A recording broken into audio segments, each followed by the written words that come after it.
Assalamualaikum warahmatullahi wabarakatuh. Alhamdulillahilladzi lahul hukmu wa ilaihil masir. Ashhadu an la ilaha illallah wahdahu la syarika lahu sami'ul basir. Wa ashhadu anna sayyidana Muhammadan abduhu wa rasuluhul basirun nadhir. Allahumma salli wa sallim wa barik ala sayyidina Muhammadinil badril munir wa ala alihi wa ashabihi wa azwajihi wa dzurriyyatihi wa atba'ihi ila yaumil ashir. Amma ba'du, segala puji milik Allah, Zat yang telah memberikan kepada kita bagian daripada sesuatu yang hak untuk kita dan yang tidak hak untuk kita. Salawat beserta salam semoga tetap tercurah limpahkan keharibaan baginda Rasul Muhammad sallallahu alaihi wasallam kepada para sahabatnya, para keluarganya, serta kita selaku umatnya. Hadirin para pecinta Nabi sallallahu alaihi wasallam, al-hadits sadis, kita memasuki hadis yang ke-6 dari Arba'in Nawawiyah, kumpulan hadis 40 dari Imam Nawawi rahimahumullah. Kita akan membahas tentang subhat.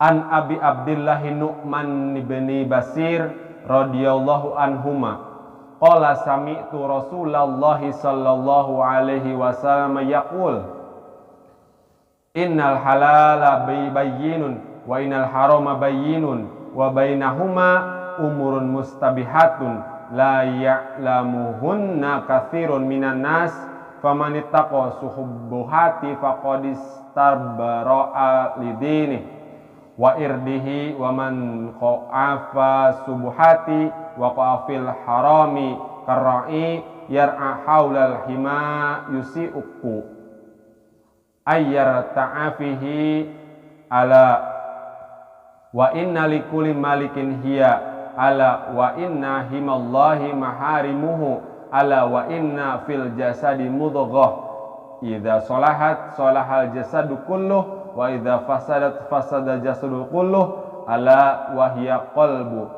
Rawahul Imam Al-Bukhari wa Muslim. Dari Abi Abdullah Nu'man bin Bashir radhiyallahu anhuma, ia berkata, saya mendengar Rasulullah sallallahu alaihi wasallam bersabda, sesungguhnya yang halal itu telah jelas dan yang haram itu telah jelas. Sedangkan di antara halal dan haram itu ada hal-hal yang subhat, ada hal-hal yang meragukan, yang tidak diketahui oleh kebanyakan manusia. Barang siapa yang berhati-hati dari hal-hal yang subhat, maka terjagalah agama dan kehormatannya. Dan barang siapa yang terjerumus ke dalam hal-hal subhat, maka berarti ia telah terjerumus ke dalam hal-hal yang haram. Sebagaimana seorang pengembala yang mengembalakan ternaknya di sekitar tempat yang terlarang, maka sangat dimungkinkan ia akan menggembalakan pada tempat yang terlarang.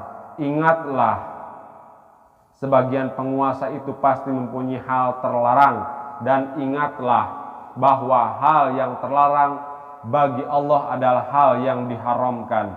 Ingatlah bahwa di dalam tubuh ada segumpal daging. Apabila gumpalan daging itu baik, maka baiklah seluruh tubuh. Dan bila gumpalan daging itu rusak, maka rusaklah seluruh tubuh. Gumpalan daging itu adalah hati. Hadis riwayat Imam Al-Bukhari wa Muslim. Hadirin para pecinta Nabi sallallahu alaihi wasallam, bahwa Allah Subhanahu wa taala itu adalah penguasa. Dan setiap penguasa mempunyai tata tertib, mempunyai peraturan yang tidak bisa dilanggar oleh rakyatnya. Allah penguasa alam semesta. Allah mempunyai rambu-rambu yang harus dipatuhi oleh setiap makhluknya.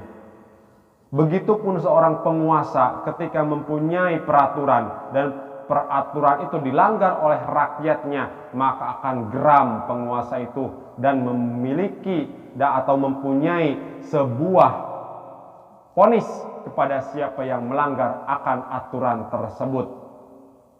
Apatah lagi Allah Subhanahu wa Ta'ala yang maha segala-galanya, maha memiliki setiap yang diciptanya, bahwa kita adalah makhluk yang diciptanya.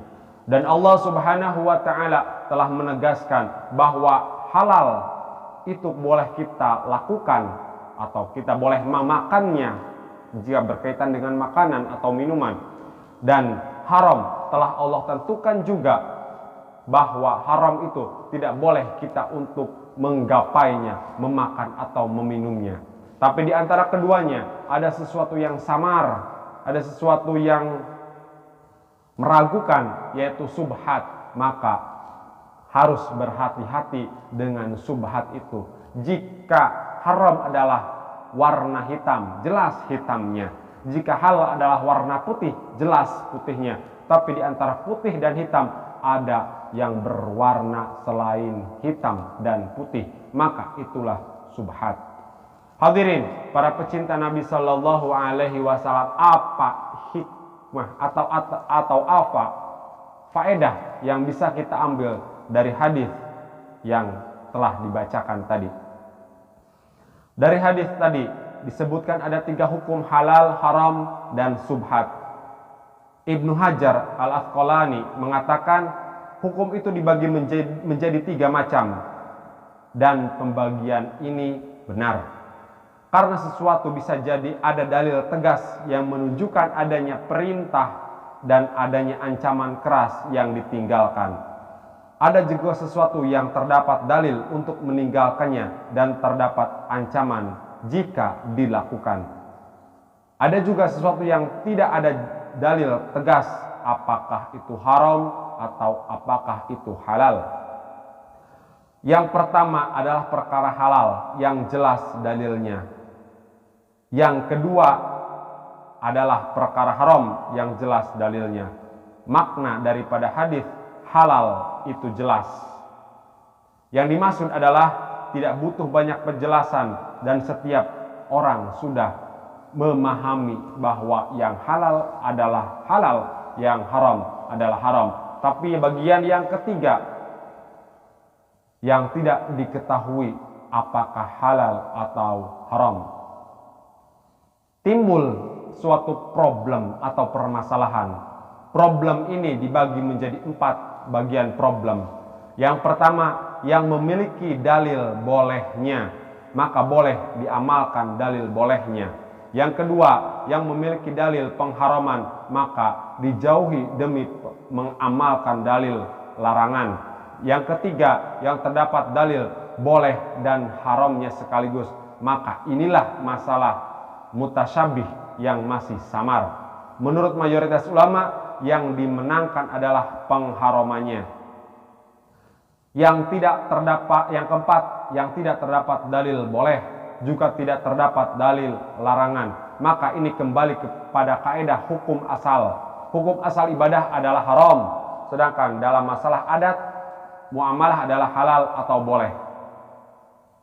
Hadirin para pecinta Nabi Sallallahu Alaihi Wasallam, dalam hukum dalil boleh dan haram sekaligus, yang masih samar mayoritas mengatakan pengharamannya.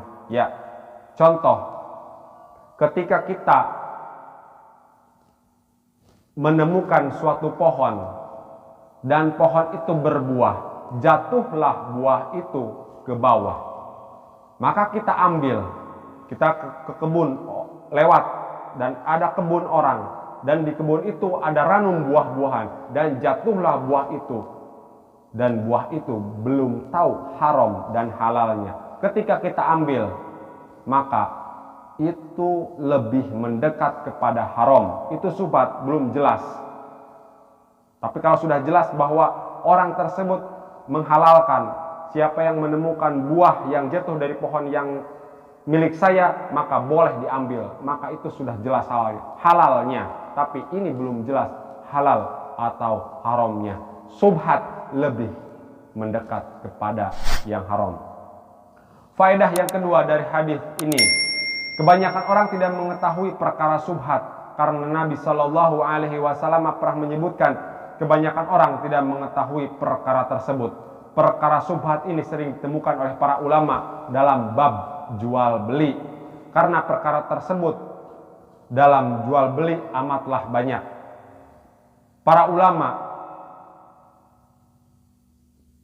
mengatakan perkara ini juga ada sangkut pautnya dengan nikah, berburu atau buruan, penyembelihan, makanan, minuman, dan lain sebagainya. Sebahagian ulama sampai melarang penggunaan kata halal dan haram secara mutlak kecuali pada perkara yang benar-benar ada dalil tegas yang tidak butuh penafsiran lagi. Jika dikatakan banyak orang tidak mengetahuinya, maka ini menunjukkan bahwa sebagian daripada mereka ada yang tahu.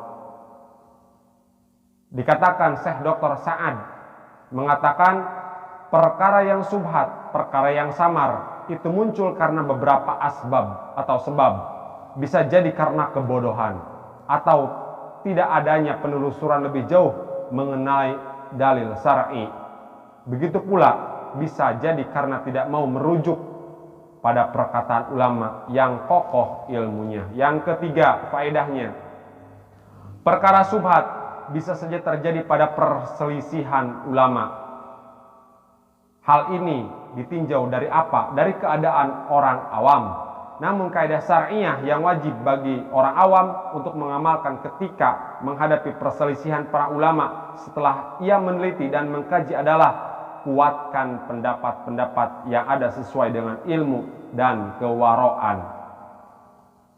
Juga ia bisa memilih pendapat yang lebih mayoritas daripada para ulama, karena pendapat kebanyakan ulama itu lebih dekat kepada syariat, dan perkataan orang yang lebih berilmu itu lebih dekat pada kebenaran karena bisa dinilai dengan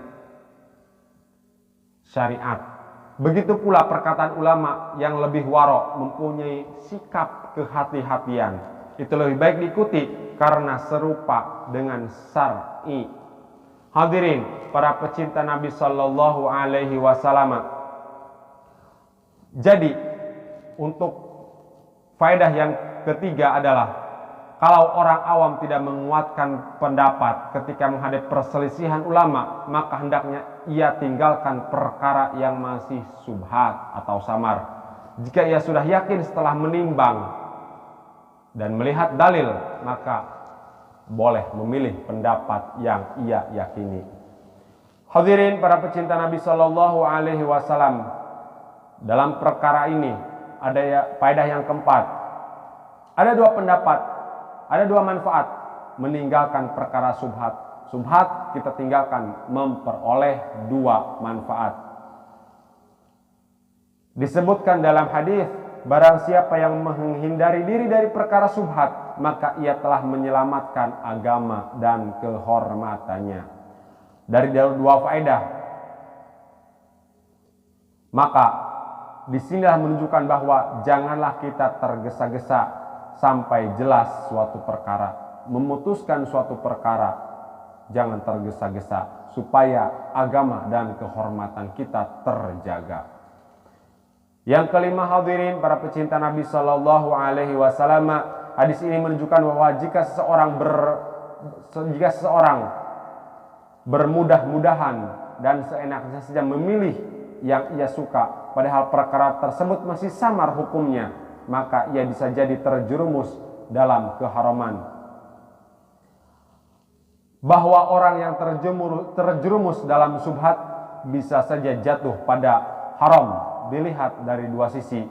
Barang siapa yang tidak bertakwa kepada Allah lalu ia memudah-mudahkan memilih sesuatu yang masih subhat, itu bisa menghantarkan pada perkara haram.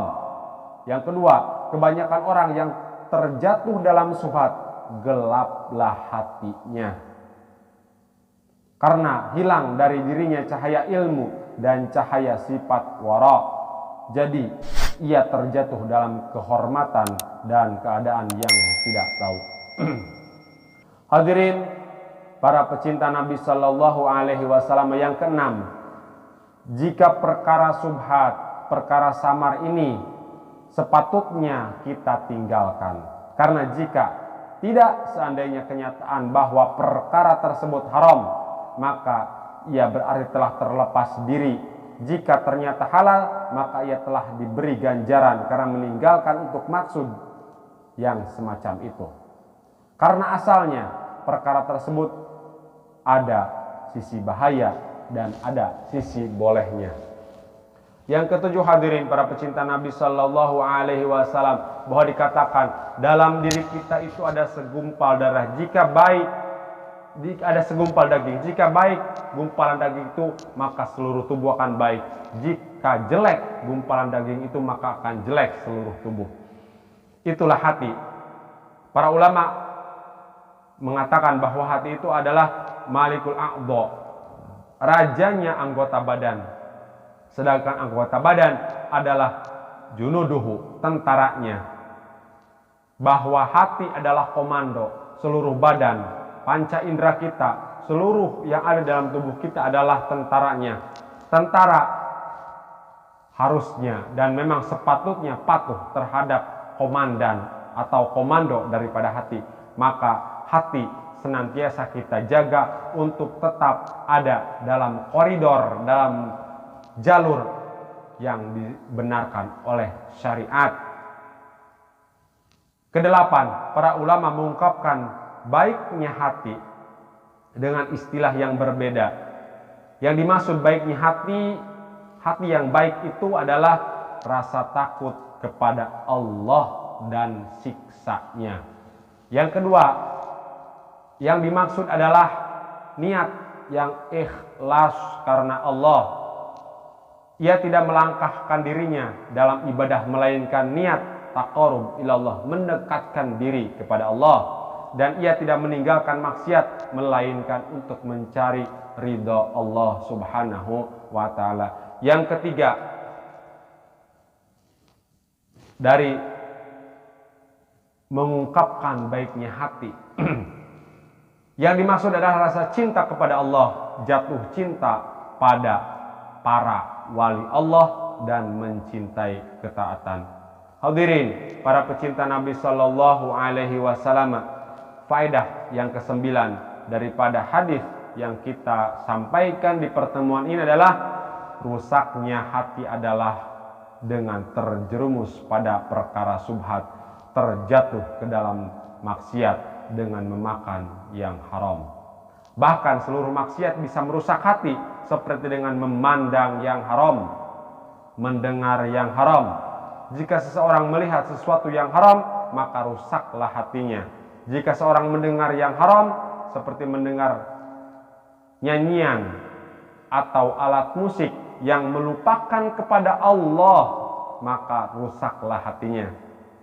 Karena para ulama berbeda pendapat tentang hal ihwal nyanyian dan alat musik. Karena tidak semua alat musik dan nyanyian itu bisa dikatakan haram. Ada nyanyian atau alat musik yang justru akan menambah kedekatan kita kepada Allah, juga kedekatan kepada baginda Rasul Muhammad Sallallahu Alaihi Wasallam. Hadirin para pecinta Nabi Sallallahu Alaihi Wasallam, kesimpulan dari hadis yang keenam, perkara subhat, maka senantiasalah kita jaga hati kita, karena hati adalah komandan, bahwa tubuh adalah tentaranya. Maka rawatlah hati dengan sebaik-baiknya, dengan menghindarkan dari perkara-perkara yang subhat, yang belum jelas haram atau halalnya. Insya Allah kita lanjutkan di hadis yang ketujuh di pertemuan berikutnya. Mohon maaf al-fakir atas segala kekurangan dan kekhilafan. Terima kasih atas segala perhatian. Wallahu muwaffiq ila aqwamit thoriq. Wassalamualaikum warahmatullahi wabarakatuh.